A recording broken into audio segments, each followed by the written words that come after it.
Vallikunnam Karazhma 4515 number ശതാബ്ദി സ്മാരക SNDP ശാഖയിൽ പ്രതിഷ്ഠാ വാർഷികം 23-ന് നടക്കും.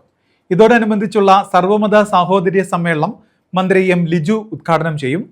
പരീക്ഷാ വിജയികളെ അനുമോദിക്കും. ഓച്ചിറ ക്ഷേത്ര ഭരണസമിതി സെക്രട്ടറി BS വിനോദിനെ ആദരിക്കും. വള്ളികുന്നം കാരാഴ്മ 4515 നമ്പർ ശതാബ്ദി സ്മാരക SNDP ശാഖായോഗത്തിലാണ് പ്രതിഷ്ഠാ വാർഷികം നടക്കുന്നത്. ജൂൺ 23-ന് നടക്കുന്ന പ്രതിഷ്ഠാ വാർഷികം മന്ത്രി M. ലിജു ഉദ്ഘാടനം ചെയ്യും.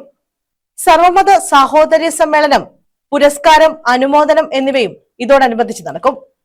ശാഖാ പ്രസിഡന്റ് D. വിനോദ് അധ്യക്ഷത വഹിക്കും. MS. അരുൺകുമാർ MLA പ്രതിഭകളെ ആദരിക്കലും Charummood SNDP union chairman doctor AV. Anandaraj വിദ്യാഭ്യാസ ക്യാഷ് അവാർഡ് വിതരണവും നിർവഹിക്കും. വിദ്യാഭ്യാസ ധനസഹായം Charummood SNDP union convener Gopan Anjilipra വിതരണം ചെയ്യും.